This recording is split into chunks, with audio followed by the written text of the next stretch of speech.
The restaurant was loud with celebration, the kind of noise that comes from too many glasses clinking and too many people pretending happiness is effortless.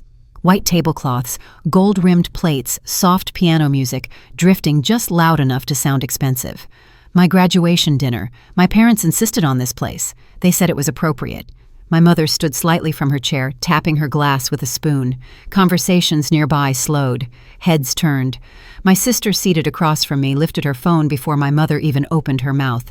The red recording light blinked on. "This is from all of us," my mother announced, smiling wide, her voice carrying across 3 tables. "For your graduation." She slid a cream-colored envelope toward me. Heavy, thick paper. Not a card. I knew that before I touched it. The moment my fingers closed around the envelope, something in my chest went very still. I looked up. My father nodded once, the way he always did when he thought he was about to teach a lesson. My sister tilted her phone slightly, angling it to catch my face. She was enjoying this. Inside the envelope were not congratulations, not pride, not love. They were disownment papers. Formal, typed, signed, prepared. I didn't cry. I didn't gasp. I didn't do any of the things they were clearly waiting for. And that more than anything unsettled them. They believed this moment would break me. They had no idea it was already too late for that. I was still holding the papers when the waiter arrived with champagne flutes, unaware he had just walked into a family execution disguised as a celebration. My mother sat back down slowly, her smile never leaving her face, as if this were still a gift I simply hadn't unwrapped properly.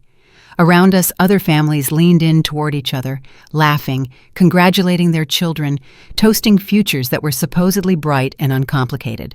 My father cleared his throat. He always did that before speaking in public, a practiced sound meant to command attention. "We believe in tough love," he said, loud enough for the neighboring tables to hear. "Sometimes the most loving thing you can do is let someone struggle." My sister zoomed in with her phone. I could see my reflection in her screen. Calm, pale, focused, not the breakdown she'd hoped to post later. Tough love, that was their phrase. They used it every time control slipped through their fingers.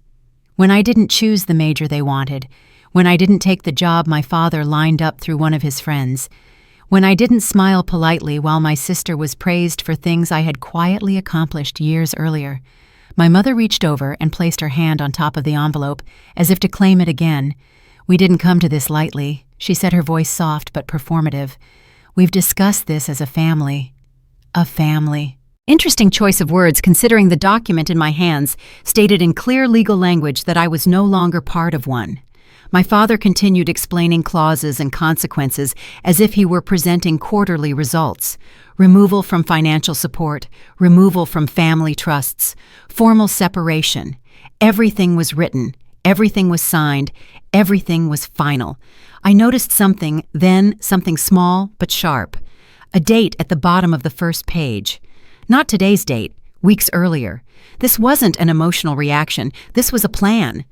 Across the table, my sister adjusted her posture, crossing her legs, phone steady in her hand. She nodded along to my father's words, occasionally glancing at the screen to check framing. This wasn't about me learning a lesson.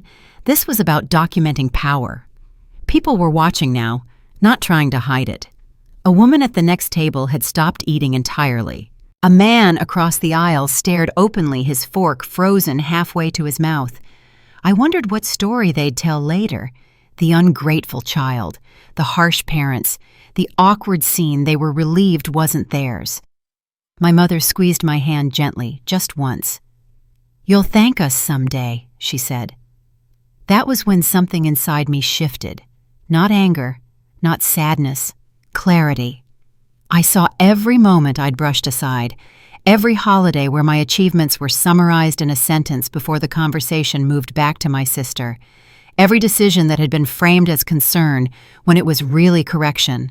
I wasn't their child, I was their project, and projects that don't meet expectations get discontinued. I unfolded the papers fully and scanned them again, slower this time. My father mistook that for hesitation. He leaned forward, ready to deliver the final blow, the line he'd practiced in the mirror. "This doesn't mean we don't love you," he said. "It just means we won't support choices that embarrass this family." Embarrass. There it was, the real word. My sister's phone trembled slightly. She must have thought I hadn't noticed. She was waiting for tears, waiting for raised voices, waiting for something dramatic enough to justify the cruelty of the moment. Instead, I folded the papers neatly. Once, twice, precisely. I slid them back into the envelope and placed it on the table in front of me. "Thank you," I said. The word landed heavier than any accusation could have. My mother blinked. My father stopped mid-breath. My sister frowned, lowering her phone just a fraction as if checking whether the audio had cut out. "For what?" my mother asked. "For putting it in writing," I said calmly. "And for doing this publicly. It saves time." I stood up. The chair legs scraped loudly against the floor, drawing even more attention. My sister finally lowered her phone completely. This wasn't the ending she'd planned. "You're being dramatic," she said, her voice tight. "Sit down. This is a conversation." I looked at her, really looked at her, and realized how little I felt. No jealousy, no resentment, just distance. "You already had the conversation," I said. "I'm just responding." My mother reached for my wrist instinctively, the way she always did when she felt control slipping. I stepped back before she could touch me. "I'll take care of the check," my father snapped, embarrassed, now his eyes darting toward the audience they had unintentionally gathered. I picked up the envelope, slid it into my bag, and turned toward the exit. No shouting, no tears, just the quiet certainty of someone who finally understands where they stand. Behind me, I heard my sister hiss something under her breath. I heard my mother calling my name, suddenly panicked. I didn't turn around. When I stepped outside, the night air felt colder, cleaner. My phone buzzed immediately. Messages piling up. I didn't look. What they didn't know, what none of them could see through their carefully staged humiliation, was that those papers didn't end anything. They triggered it. And as I walked away from that restaurant disowned and documented, I felt something I hadn't felt in years. Relief. I stood just outside the restaurant doors longer than I meant to, my hand still wrapped around the strap of my bag, the envelope inside pressing against my side like a reminder that hadn't finished speaking yet. Through the glass, I could see them. My parents settling back into their chairs. My sister lifting her phone again, angling it toward the table instead of my face now. The performance hadn't ended. I was simply no longer part of it. Laughter bubbled up from somewhere inside. Not relief laughter, not awkward laughter. Comfortable laughter. The kind that comes when people believe a difficult task has been completed successfully. I heard my father's voice float through the door when someone opened it to leave. My name followed by the word necessary. Necessary. Not painful, not tragic, necessary. That was the moment it stopped hurting. I walked to my car slowly, deliberately, as if speed might suggest panic. Inside, the envelope waited. I placed my bag on the passenger seat but didn't open it again.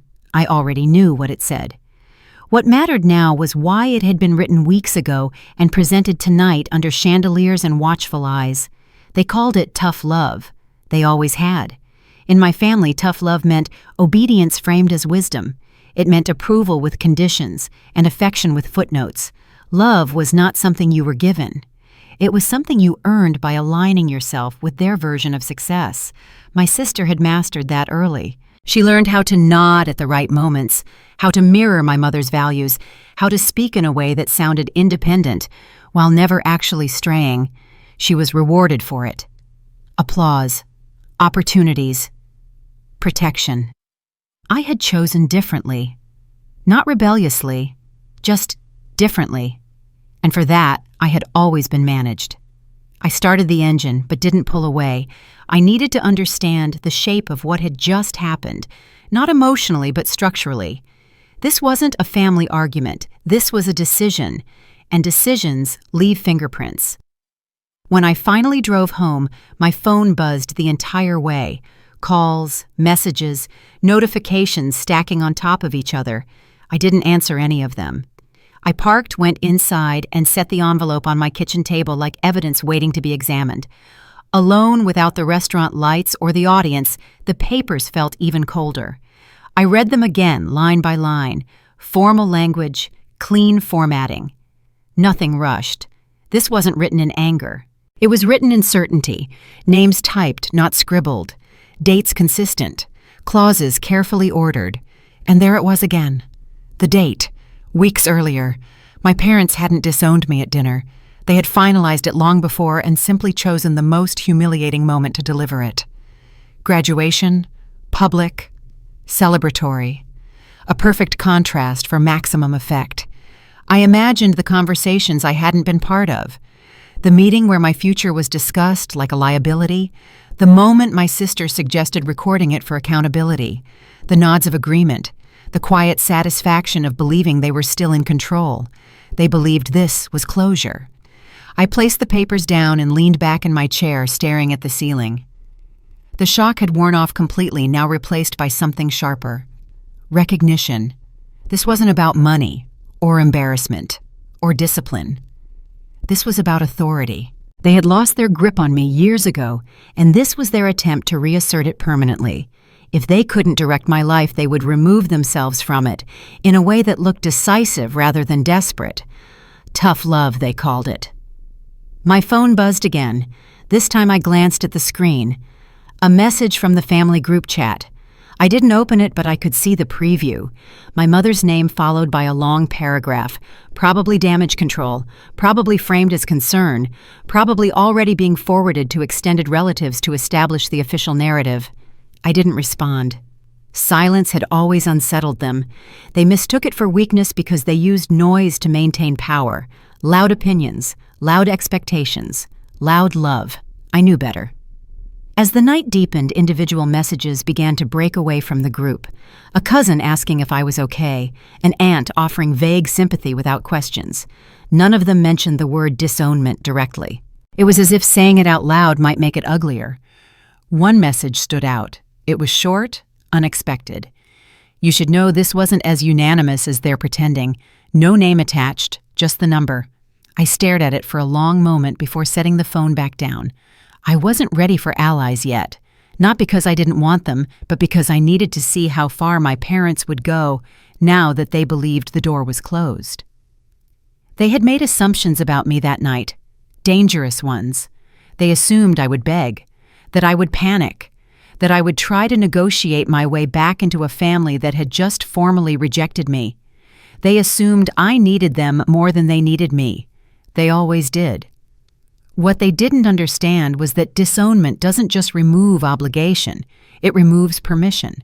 Permission to interfere. Permission to advise. Permission to punish.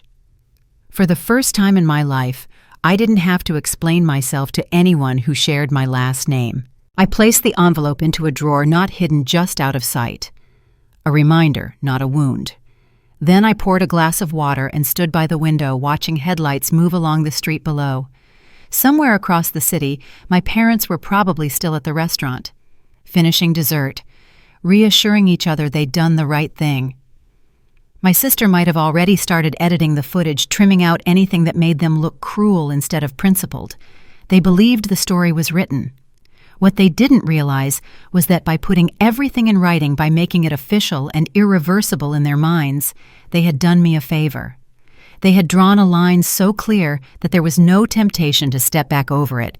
I didn't sleep much that night, but not from grief, from awareness, from the quiet recalibration that happens when you stop asking for approval and start measuring leverage.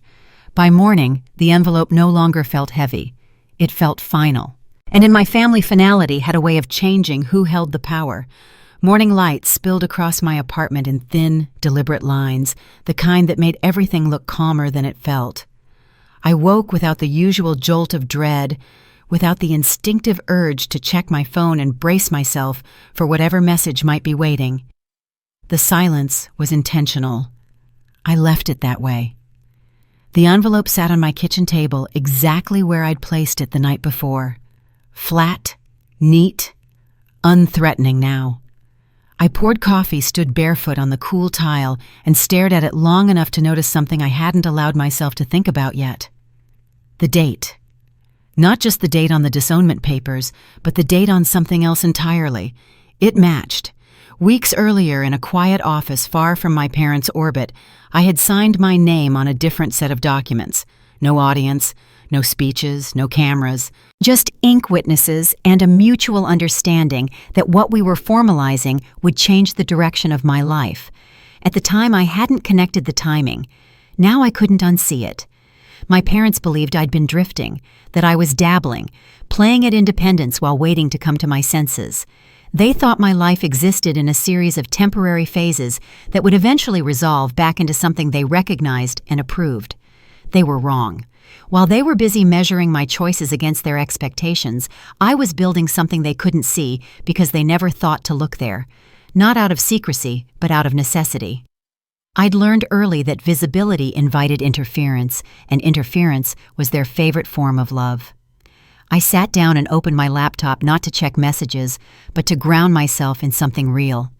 Files opened, calendars, contracts, evidence of a parallel life that had grown quietly while my family congratulated themselves on managing me. The agreement I'd signed wasn't flashy. No dramatic title, no inflated language. It was precise, clean, and brutally honest about expectations. Responsibilities outlined, authority defined, contingencies accounted for. One clause in particular had stood out to me even then. Activation upon severance of familial control. At the time, I'd smiled at the phrasing, thinking it cautious, maybe even unnecessary. The people who drafted it had seen something I hadn't fully accepted yet. They understood patterns. Families like mine followed them religiously. They'd known this moment would come. The meeting where I signed had been unremarkable on the surface.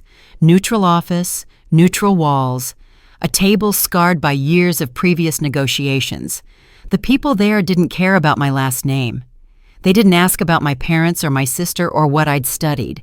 They asked what I could do, what I knew, what I was willing to be responsible for. It was the first time I'd felt measured by competence instead of compliance. One of them had leaned back in his chair afterward, studying me with something like approval. You know, he'd said families like yours don't let go easily. I hadn't answered. I didn't need to. You should be prepared, he continued, for the day they decide control matters more than connection. I'd nodded, then filed the comment away as caution, not prophecy. Now standing in my kitchen, it felt less like advice and more like a timeline. My phone buzzed again, this time insistently. I ignored it, not out of avoidance, but out of prioritization. There was nothing my family could say that would change what had already been done, and everything they said now would be an attempt to rewrite intent. I picked up the envelope and slid it back into the drawer. Not hidden, just contained. Then I pulled out a different folder, one I kept in a fireproof box beneath my desk. Thinner, heavier in meaning. 2 sets of papers, one designed to erase, one designed to authorize. The contrast was almost laughable. My parents believed power came from visibility, from knowing everyone's business, from controlling the narrative loudly enough that dissent sounded like betrayal. They assumed that if they couldn't see something, it didn't exist. That assumption had protected me. I hadn't hidden out of fear. I'd built out of distance. Different names on different forms, separate addresses, separate circles, nothing illegal, nothing deceptive, just independent. They had no reason to suspect it because they never believed I was capable of anything without their guidance. That underestimation had become my greatest asset. By mid-morning, the first message from an ally came through. Not the anonymous one from the night before, but someone I trusted implicitly. Someone who knew both sides of my life and had warned me more than once that collision was inevitable. It happened, didn't it? The message read. Yes, I replied. Just that. There was a pause. Then, are you okay? I looked around my apartment. The quiet, the order, the sense of something having finally aligned. I'm ready, I typed back.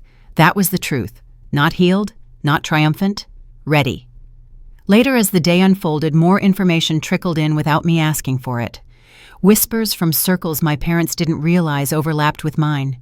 Their shock, their certainty that I would reach out, their plans to wait me out. They thought time would soften me. That distance would turn into regret. They didn't know time was already working against them. The clause, the activation, the conditions met without argument or appeal. They believed the papers they handed me closed a door. What they didn't understand was that those same papers unlocked another one entirely. In the afternoon, I took a call from one of the people who'd witnessed my signature weeks earlier. The tone was professional, neutral, respectful. "I assume you're aware," he said carefully, "that the condition has now been satisfied." "I am," I replied. "Then we'll proceed accordingly. No congratulations, no sympathy, just movement." When the call ended, I sat for a long time without doing anything. Not because I was overwhelmed, but because I needed to acknowledge the shift. My parents had spent years telling me I wasn't ready, that I needed more guidance, more oversight, more time. And yet here I was, positioned exactly where I needed to be, precisely because they had decided to cut me loose. I didn't feel anger toward them in that moment. I felt distance, the kind that makes emotions quieter and decisions sharper. By evening, my phone had filled with unanswered messages, family, extended relatives, numbers I didn't recognize. I left them all unopened. Let the silence do its work. They had wanted finality. They had wanted control. They had wanted me small enough to fit back into a role they understood. What they never knew was that I had already signed my way out of their reach. And now, for the first time, the imbalance of information belonged to me.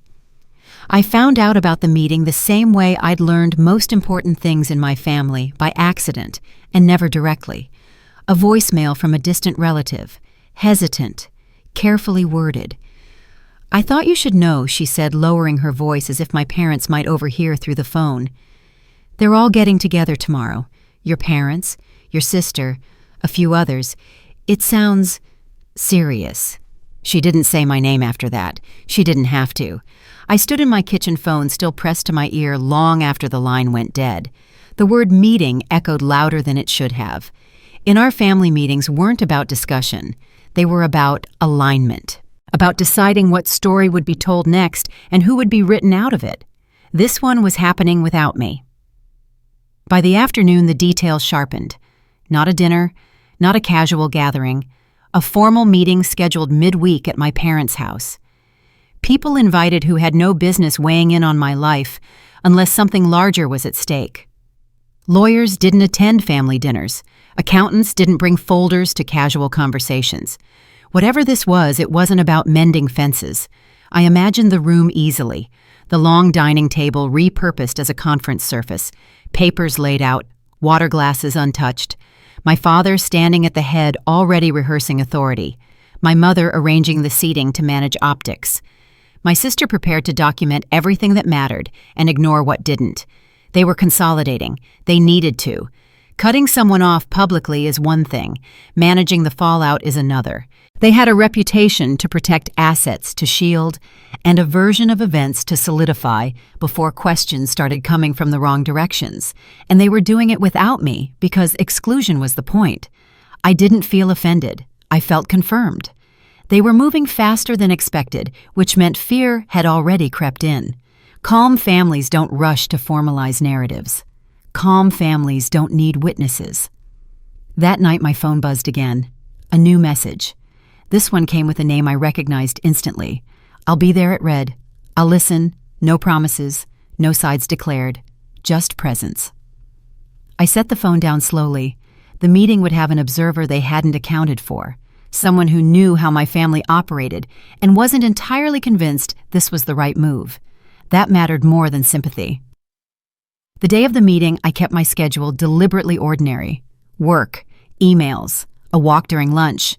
I didn't hover near my phone. I didn't pace. If I was going to learn something from being cut out, it would be from distance, not desperation. Still, the tension sat under everything like static. Around mid-afternoon, I received a single update. They're being very thorough, the message said. More than they need to be. Thorough meant records, timelines, justifications. It meant they were already preparing defenses for decisions they hadn't made public yet. My parents always confused thoroughness with righteousness. As the meeting stretched on, fragments came through. Not transcripts. Impressions. My father pushed for decisiveness. Finality. He didn't want room for reinterpretation later. He wanted clean lines, closed doors, control restored through permanence. My mother focused on language, how things would sound if repeated, which phrases could soften the story without weakening it. She suggested words like guidance and boundaries instead of punishment and removal. My sister insisted on documentation, minutes taken, agreements summarized. She framed it as protection, accountability, legal prudence. She had always loved paper trails when she wasn't the one being trailed. The assumption underlying all of it was painfully clear. They believed I was on the outside waiting, that I would find out eventually, panic, and come knocking. This meeting was about making sure there would be nothing left to negotiate when that happened.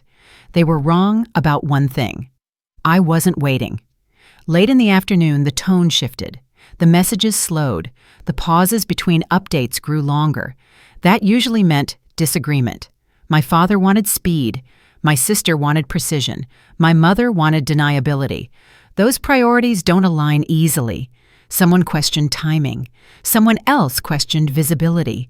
The idea of making certain decisions public immediately met resistance. There were concerns about backlash, about how things might look if they moved too fast.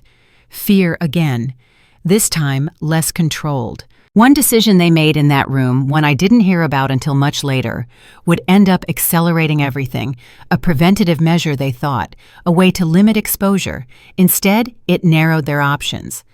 By early evening, the meeting broke. People left in small clusters, conversations unfinished. My parents stayed behind, no doubt replaying moments, recalculating tone, convincing themselves the plan was sound.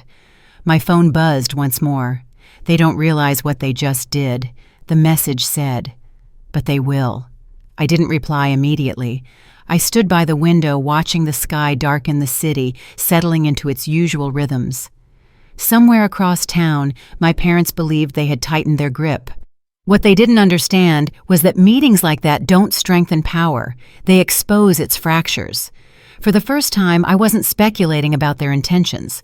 I was watching their structure strain under pressure. Their unity wasn't breaking yet, but it was no longer effortless. That was enough. Later that night, I opened the drawer and took out the envelope again, not to reread it, to weigh it, to remember the confidence with which it had been handed to me, the certainty behind it. They thought cutting me out meant I was no longer in the room. In reality, it meant I could finally see everything clearly. And clarity, I was learning, was far more dangerous than proximity. I found the old envelope while looking for something else. It was wedged between tax documents and instruction manuals, yellowed at the edges. My name typed in a font no one uses anymore. The return address stopped me cold. A place my parents hadn't visited in years. A name they never took seriously. I sat on the floor and opened it carefully, as if the paper itself might object to being disturbed. Inside was a single page and a smaller folded note written in a steady hand I recognized immediately. Not sentimental, not dramatic, just precise. It felt strange to hold proof that someone had seen me clearly, long before my parents decided to erase me. Growing up, my name had always been treated like a placeholder, something temporary, something I would grow out of once I came to my senses.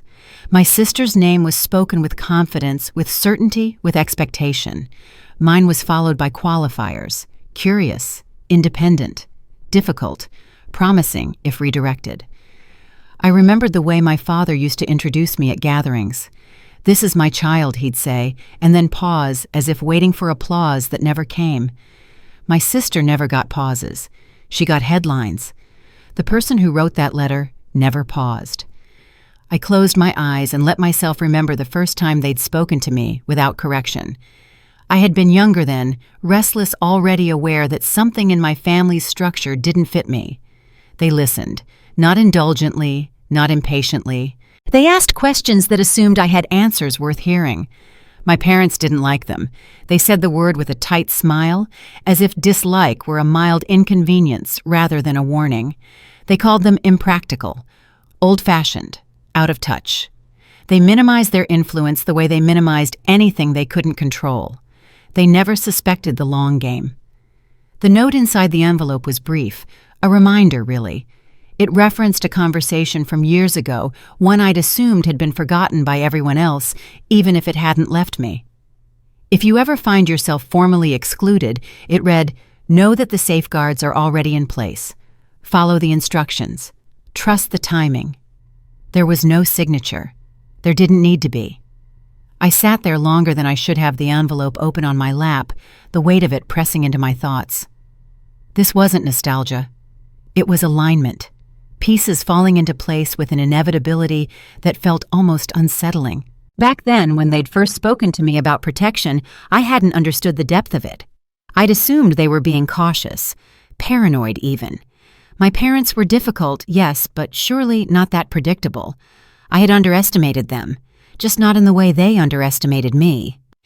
My phone buzzed, startling me out of the memory. A message from someone who had known that older relative longer than I had. Someone who'd quietly stepped in after they were gone, making sure certain instructions weren't lost to time.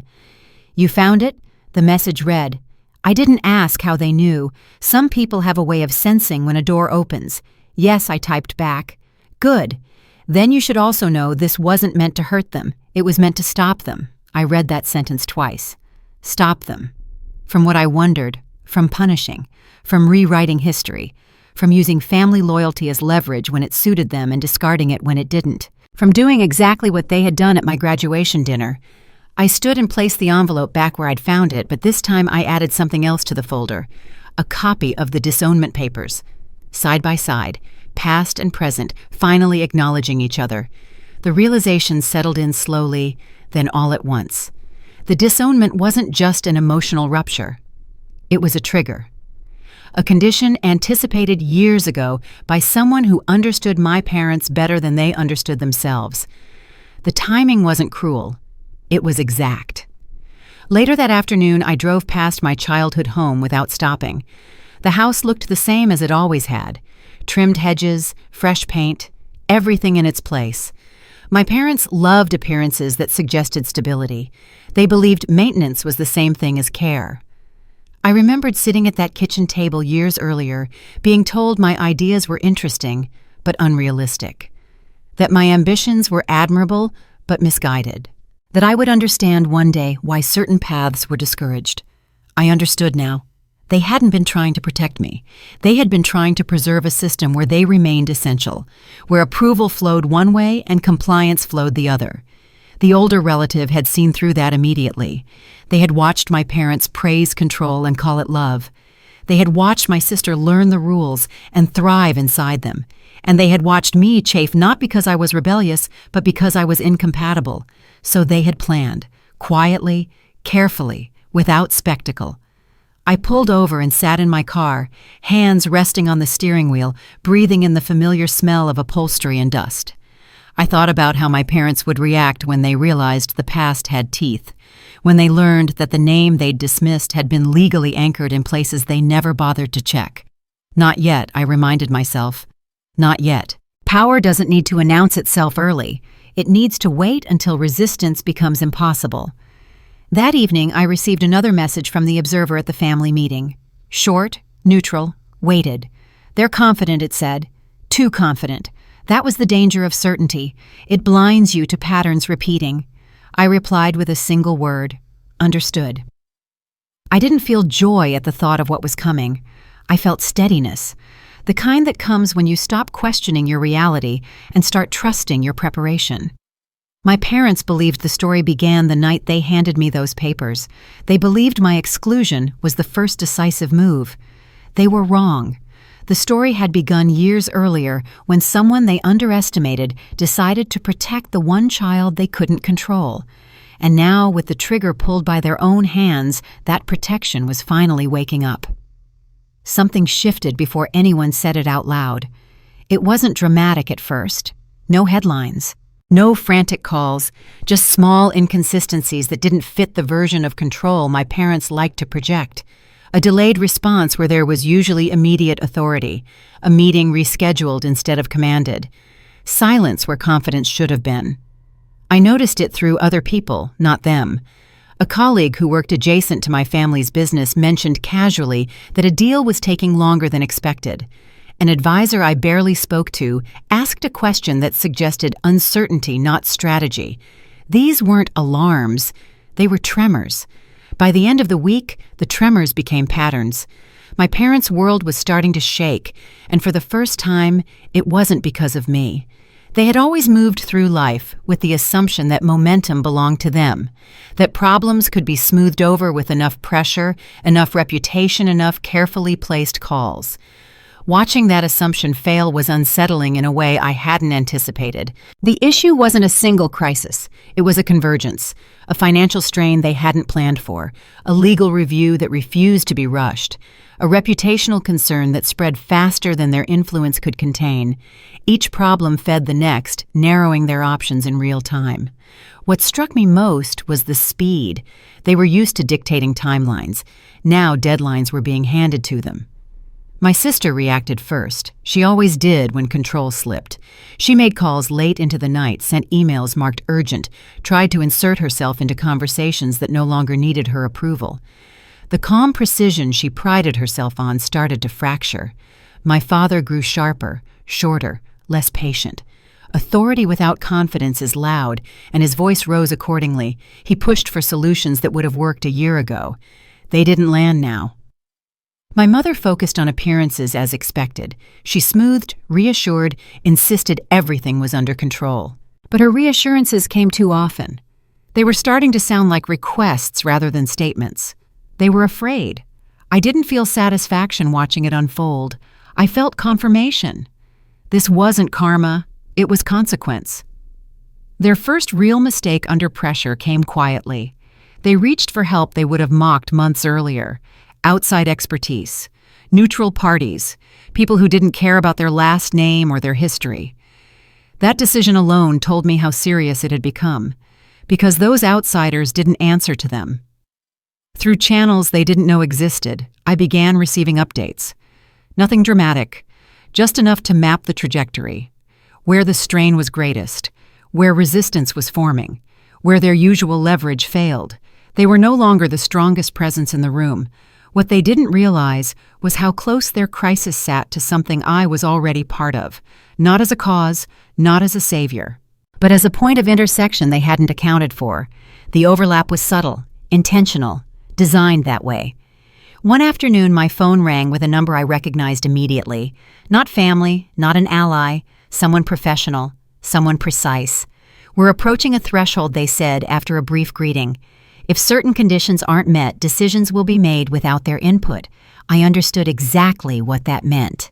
They won't like that, I said. They won't be consulted, the voice replied. There's a difference. When the call ended, I sat still for a long moment. This was the point of no return. Not because of revenge, because systems don't reverse themselves once momentum changes hands. My parents still believed they could fix this, that a decisive move or a strategic sacrifice would restore order. They didn't understand that the structure itself had shifted. The outside world was closing in, and reputation wasn't enough to hold it back anymore. By midweek, whispers turned into open concern. Advisors stopped softening their language. Board members asked questions that assumed failure was a possibility. Institutions that had once deferred now demanded documentation. My parents were no longer commanding the room. They were defending it. I heard through one of the quieter channels that my father had slammed his hand on a table during a meeting, that he accused someone of disloyalty for suggesting caution. The word betrayal was used not in reference to me, but to the people he once relied on. Power, when threatened, turns inward. My sister began to unravel next. The controlled strategist couldn't tolerate uncertainty. She pushed too hard, too fast, exposing desperation she didn't know how to hide. The very skills that had once protected her now worked against her. She had always believed proximity to power was the same as possessing it. She was learning the difference. The call that confirmed everything came late one evening. I almost missed it. "They're out of time," my contact said. "If they don't accept external leadership for this next phase, the outcome won't be theirs to choose. And if they do," I asked. There was a pause. Then carefully, "Then they'll still lose control. Just more slowly." I thanked them and ended the call. There it was, the inevitable convergence, the moment I'd been preparing for without fully naming it. My parents needed something now, something they had once dismissed, something tied indirectly to me. They would never ask. They didn't have to. What mattered was that the collision was no longer theoretical. The pressure had reached a point where avoidance was impossible. A meeting would be scheduled. A decision would be announced. Authority would be clarified. And for the first time, they would be reacting instead of directing. I didn't intervene, not yet. Intervening early would have softened the lesson. It would have given them space to reinterpret events in a way that preserved their self-image. I let the situation mature, the way you let a storm gather before it breaks. That night, I stood by my window again, watching the city lights pulse below. Somewhere not far from me, my parents were probably doing the same thing they always did when they felt cornered. Planning, reframing, convincing themselves they still held the advantage. They had spent years believing they were untouchable. Now they were learning what it felt like to need someone they had already discarded. The invitation arrived without ceremony, buried in my inbox between routine updates and calendar reminders.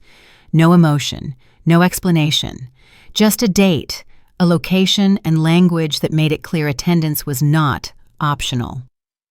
My parents had no choice but to be there. The event was framed as a necessary step forward, a corrective measure, a chance to stabilize what had begun to fracture. Public enough to reassure stakeholders, controlled enough to maintain the illusion of authority. They couldn't avoid it without admitting weakness. I recognized the venue immediately. A modern conference center downtown, all glass and steel, designed to look transparent while concealing everything that mattered. I had been there before, months earlier, under very different circumstances. That was when I knew this wasn't coincidence. I arrived early, dressed plainly, carrying nothing that would draw attention. No family colors, no familiar markers. I entered through a side access point, reserved for people whose names didn't appear on the main list. The kind of access my parents never thought about because they assumed power always announced itself. Inside, the atmosphere buzzed with quiet urgency.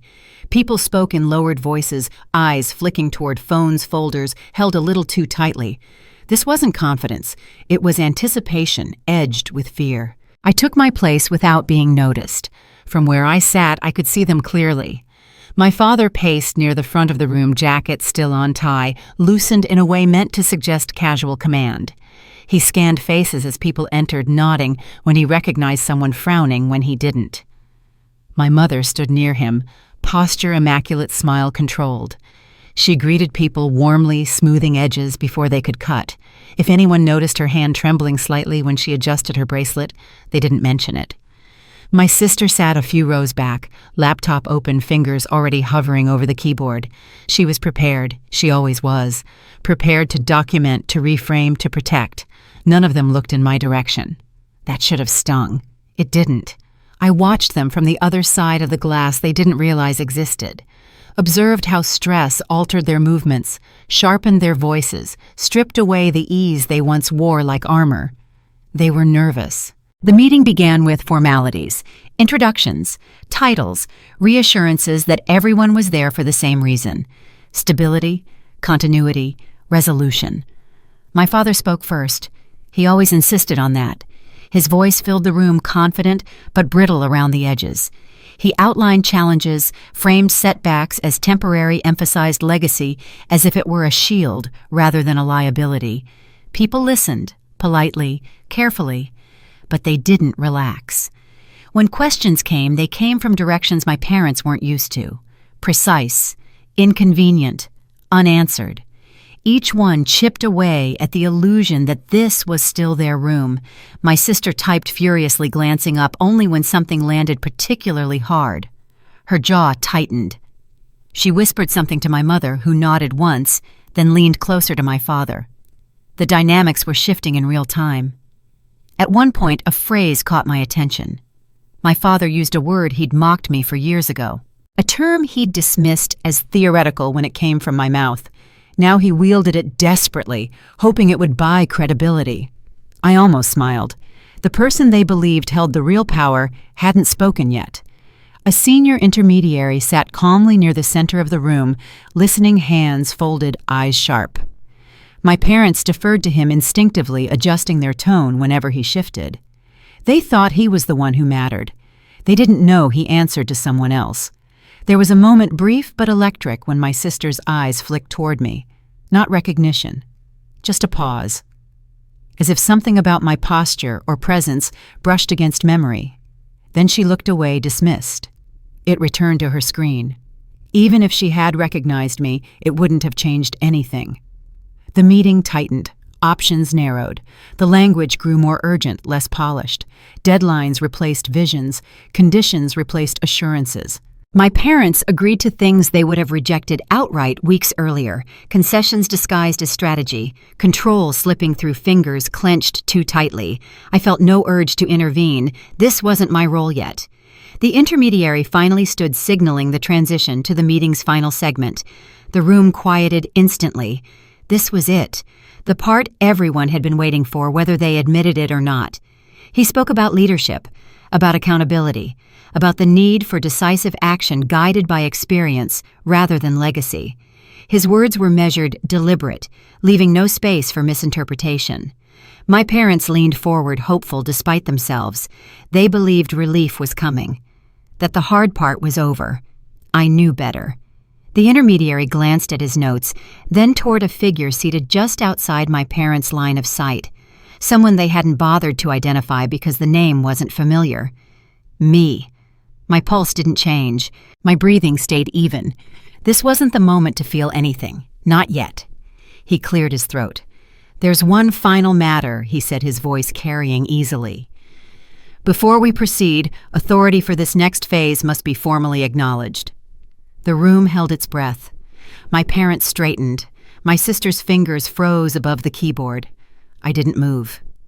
The intermediary turned slightly and smiled, the smallest shift, the kind that signals inevitability rather than kindness. They thought they were finally meeting their savior.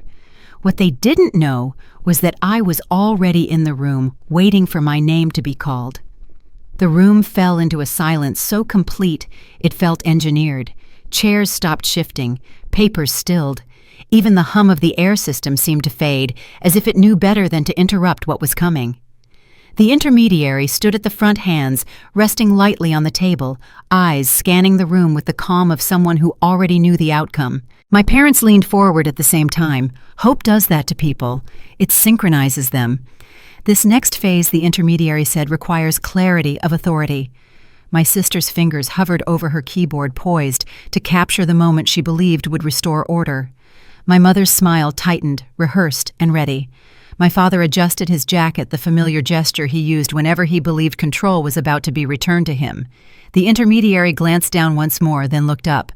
"The final decision-maker," he said evenly, "will be introduced now." He paused just long enough for anticipation to turn into impatience. Then he spoke my name, clearly, precisely, without hesitation.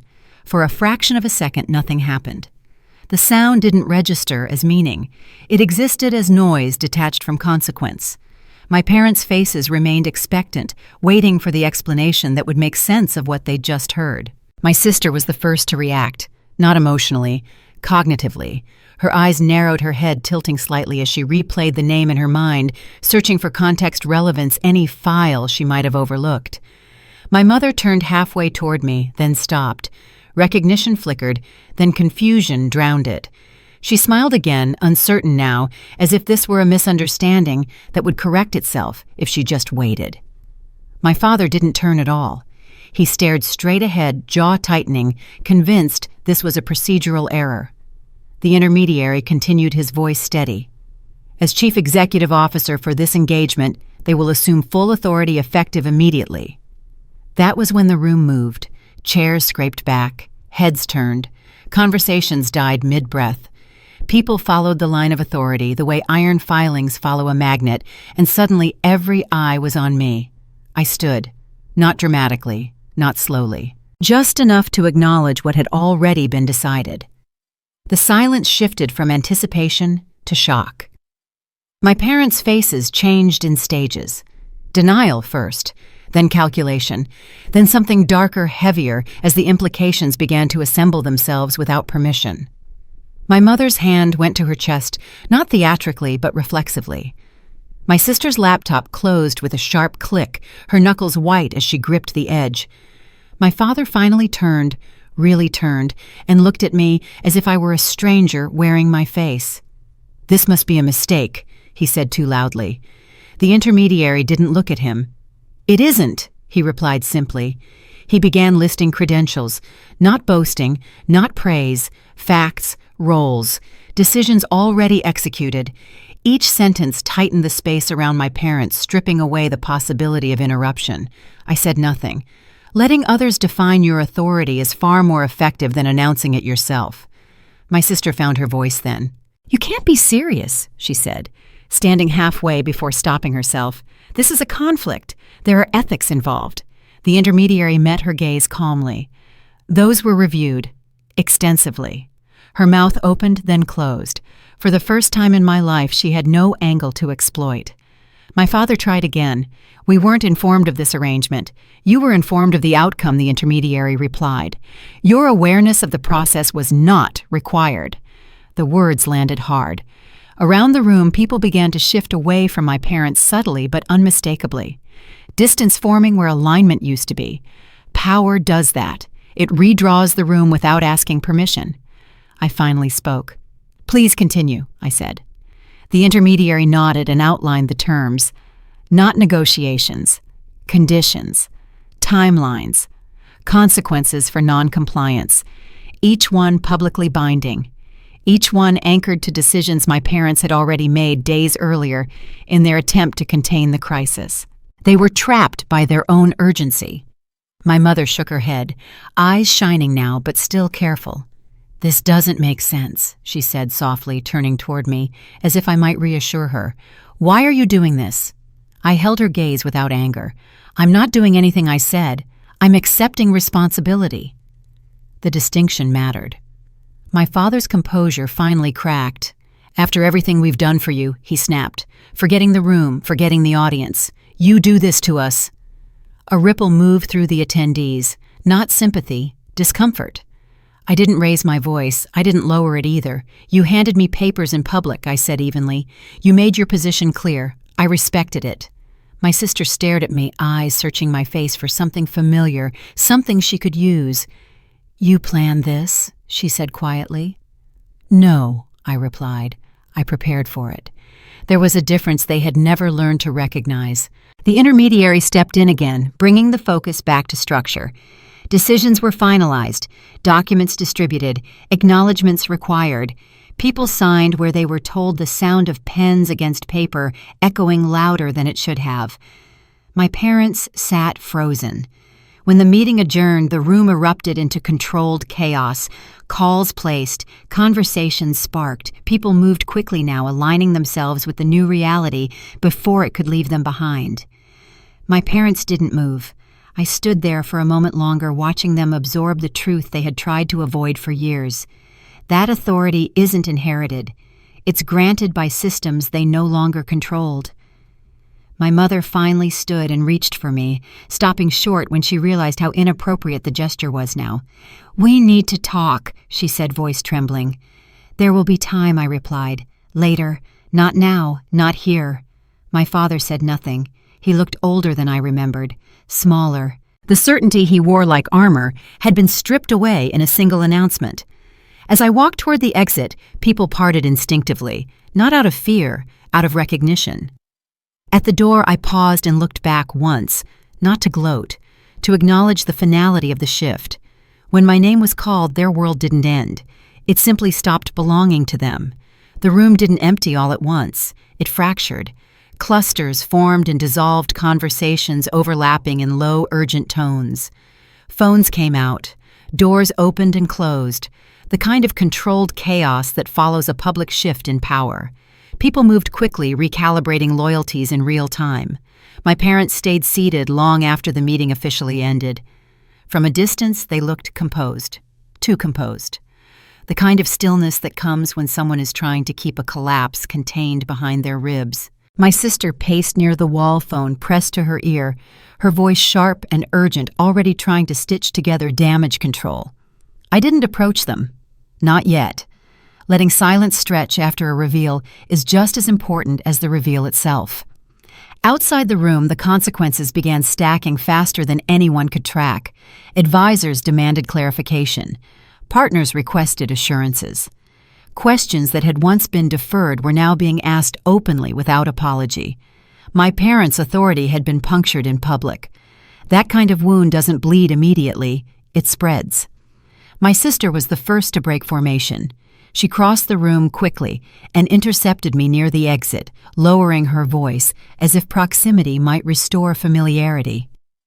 "We need to talk," she said, breathless. "Now!" Her eyes were wide, scanning the hallway behind me, already aware that privacy was a luxury she no longer controlled. "This isn't the place," I replied. Her jaw tightened. "This is a misunderstanding," she insisted.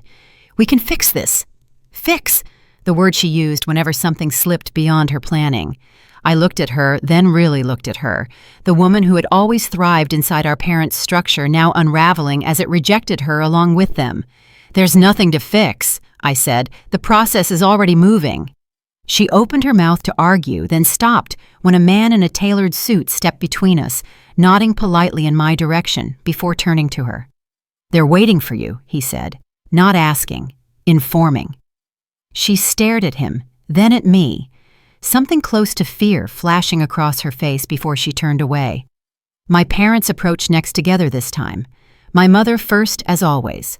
Her expression had softened into something she likely believed was maternal concern. My father followed half a step behind his face, rigid, his eyes sharp with calculation. "Can we speak privately?" my mother asked. Her voice shook just enough to be convincing. I glanced at the people moving around us, the glass walls, the open doors. Nothing here was private anymore. "Later," I said again. My father exhaled sharply. "You blindsided us," he said low and controlled. "That wasn't necessary." I met his gaze evenly. Neither was the dinner. His face flushed. My mother placed a hand on his arm, a gesture meant to restrain him but also to signal unity. "That was never meant to be permanent," she said quickly. "We were trying to protect you." The lie was so familiar it barely registered. "You put it in writing," I replied. "You made it public." "That doesn't mean we can't correct it," my sister called from across the room, having circled back, desperation overriding caution. "We can explain. Say it was symbolic disownment. The absurdity would have been funny if it weren't so revealing." I shook my head. "Intent doesn't change outcome." My father's voice hardened. "You're enjoying this?" "No," I said. "I'm accepting reality."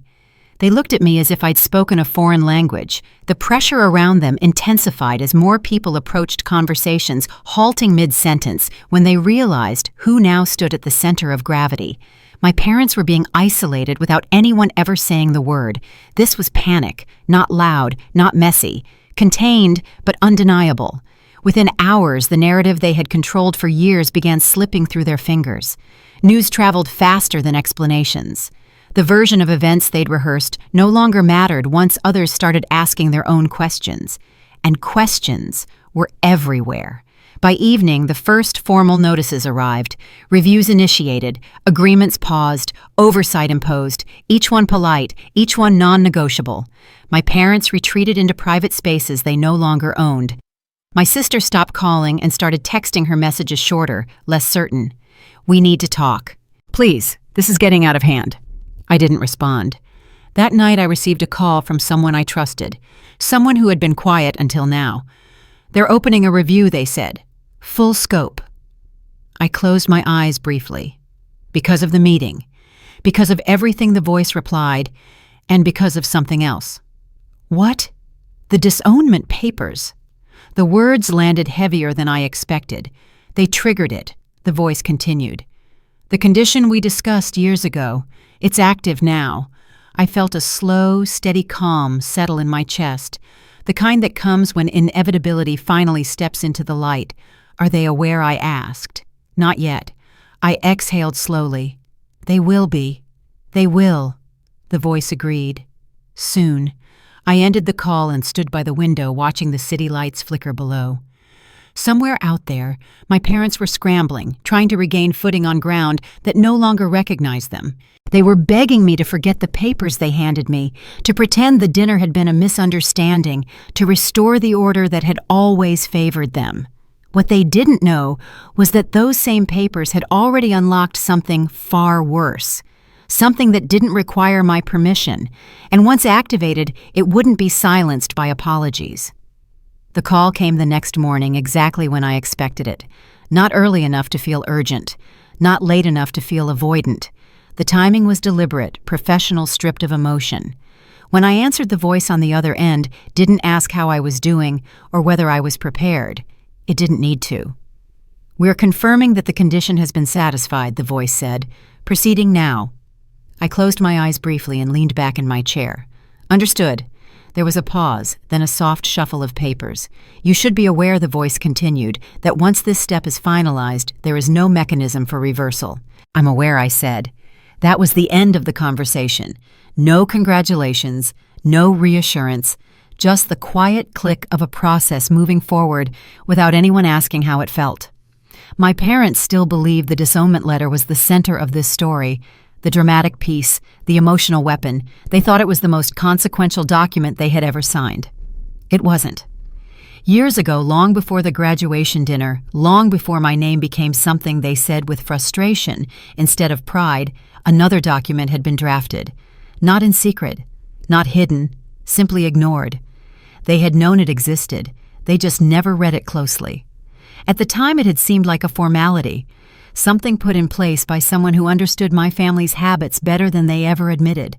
A safeguard, a contingency, protection against manipulation dressed up as love. The document was clear in its intent. It didn't punish, it prevented. It assumed that one day control would matter more to my parents than connection.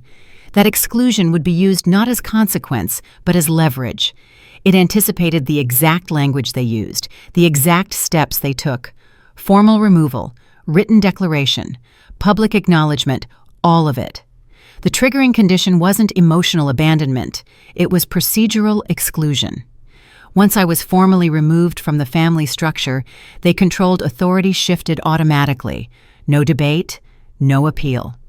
My parents believed intent mattered, that if they explained themselves well enough, if they framed the disownment as temporary or symbolic, the consequences could be softened.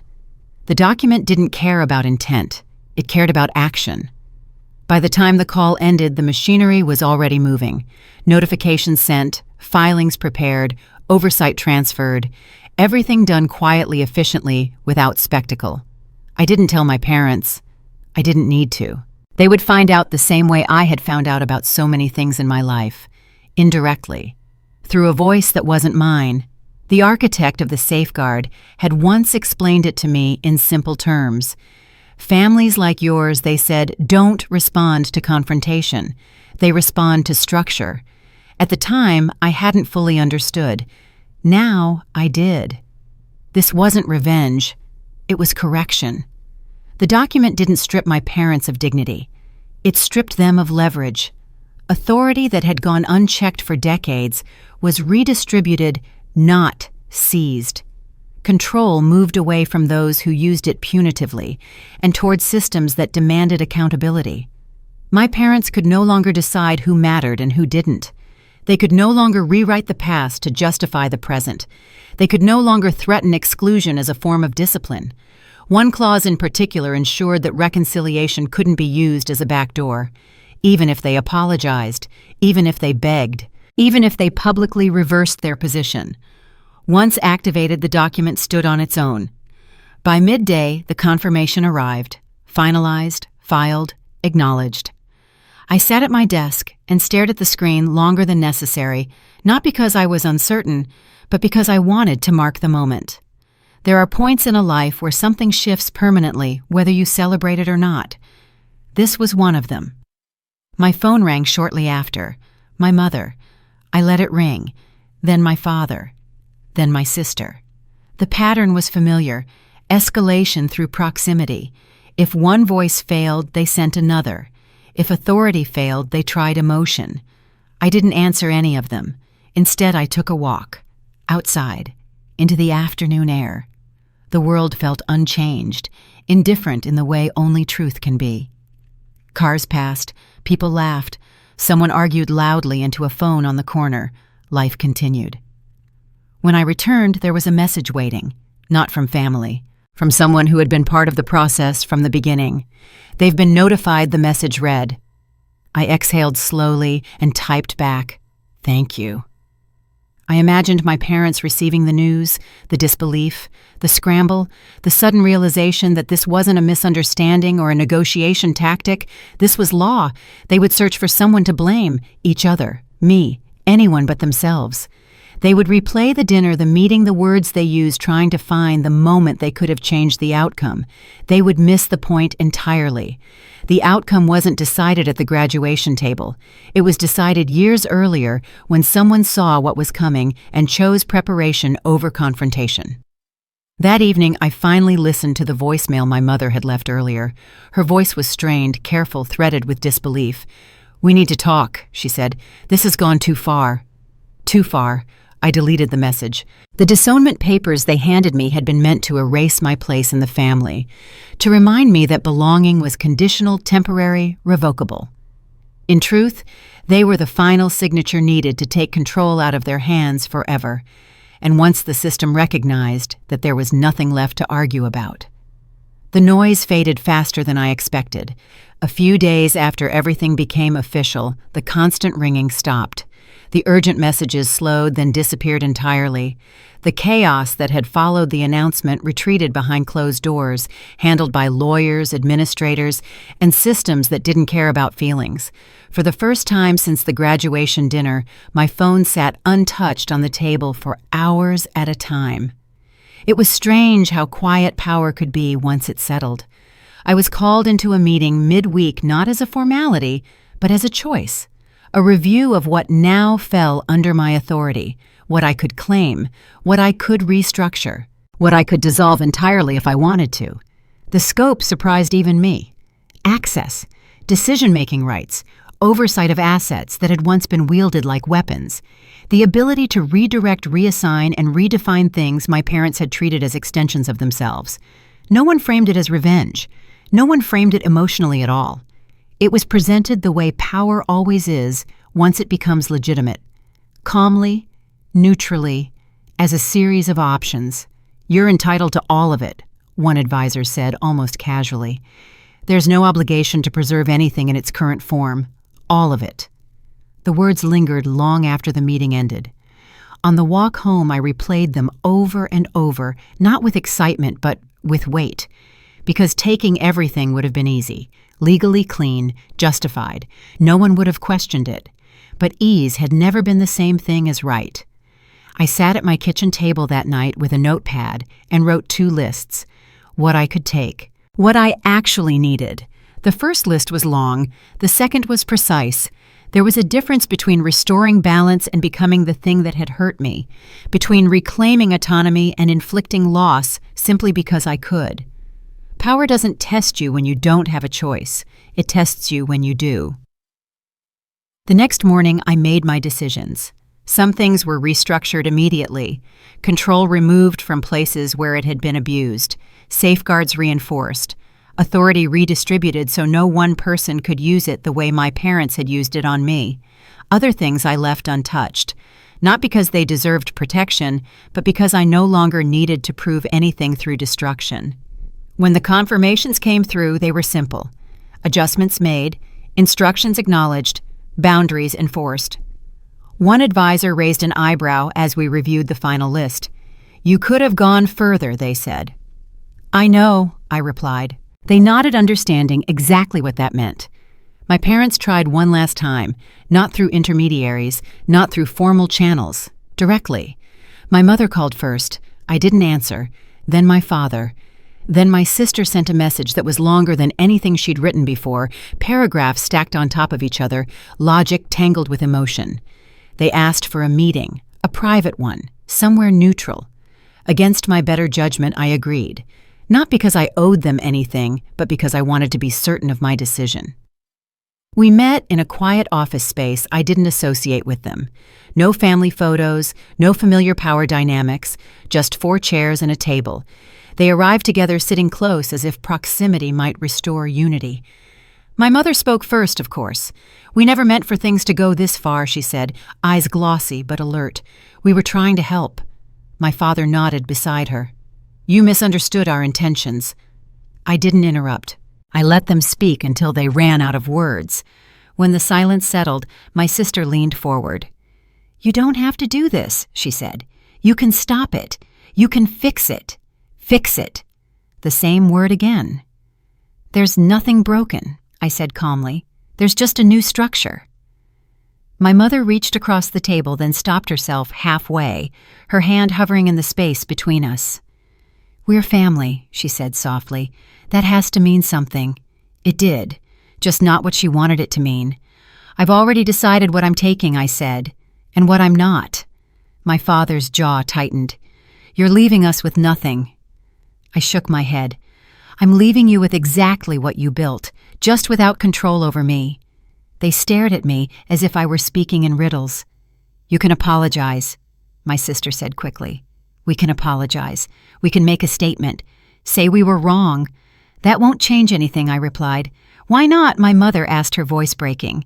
"Because forgiveness doesn't require access. Because healing doesn't require proximity. Because love doesn't mean surrendering yourself to people who only value you when you comply." I didn't say any of that out loud. "I'm not punishing you," I said instead. "I'm choosing distance." The words landed harder than any accusation. They tried again. Different angles, softer voices, sharper logic, appeals to history, to sacrifice, to the idea of family as obligation. I listened. I always had. But this time I didn't bend. When the meeting ended, they left together quieter than when they arrived. Smaller, not defeated, just finally outside the center of the story. I sat alone for a few minutes after they were gone, breathing in the stillness. There was no triumph in it, no satisfaction, only clarity. In the days that followed, my life began to reorganize itself naturally. New routines, new priorities, decisions made without fear of disapproval or retaliation. The absence of constant judgment was more freeing than any authority I now held. I didn't take everything from them. I took back what should have never been taken from me in the first place. Weeks passed before I noticed how completely the noise had disappeared. Not the absence of sound exactly, the absence of tension. No waiting for a phone to vibrate, no bracing myself before opening an email, no quiet calculation about how a decision might be received by people who believed they were entitled to approve it. Life didn't become dramatic in its freedom. It became simple. My mornings settled into a rhythm that belonged only to me. Coffee without interruption. Work that moved forward without someone questioning my judgment. Evenings that ended without replaying conversations in my head, wondering which version of myself I was supposed to be the next day. For years, I had mistaken pressure for purpose. I thought the constant push meant I mattered. Now I understood how wrong that was. Freedom didn't announce itself with fireworks. It arrived quietly the way relief does when you stop holding your breath and don't realize how long you'd been doing it. One afternoon, while sorting through old files, I found a photo from the graduation dinner. Someone else had taken it, posted it online, forgotten about it. My parents smiling stiffly, my sister leaning in close, me seated between them, unaware of what was waiting in that envelope. I studied my face in the image. Calm, expectant, still trying to belong. I didn't feel anger looking at it. I felt distance, the kind you feel when you recognize someone you used to be but no longer need to defend. That night had hurt. I wouldn't pretend otherwise. Being publicly rejected by the people who raised you doesn't disappear just because you regain control later. Pain doesn't evaporate because justice shows up on time. But pain changes shape when it's no longer reinforced. I realized something then. The dinner wasn't the end of my place in the family.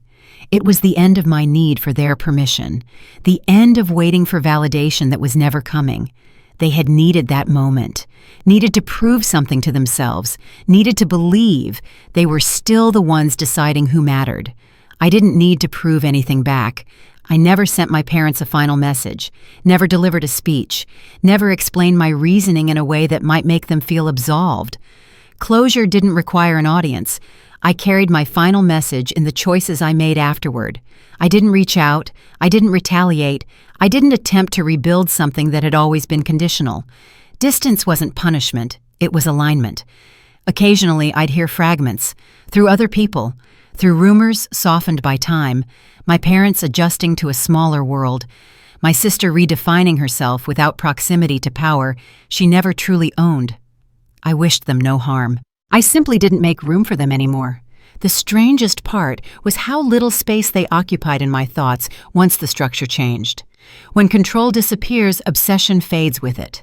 I began traveling more, not to escape but to explore. Places I'd postponed because they weren't practical enough. Decisions I'd delayed because they didn't fit into someone else's plan. I found myself laughing more easily, sleeping more deeply, trusting my instincts without immediately questioning whether they were inconvenient. This, I realized, was what freedom felt like. Not dominance, not revenge, ownership of my own life. Sometimes late at night, I'd think back to the moment I stood up from that restaurant table. How steady my hands had been. How calm my voice sounded when everything around me was designed to provoke collapse. I hadn't known then where the path would lead. I'd only known I wasn't willing to shrink anymore. If you're listening to this and something about it feels uncomfortably familiar, I want you to hear this clearly. Being excluded doesn't always mean you failed. Sometimes it means you outgrew a system that required you to stay small. Being written off doesn't mean you're powerless.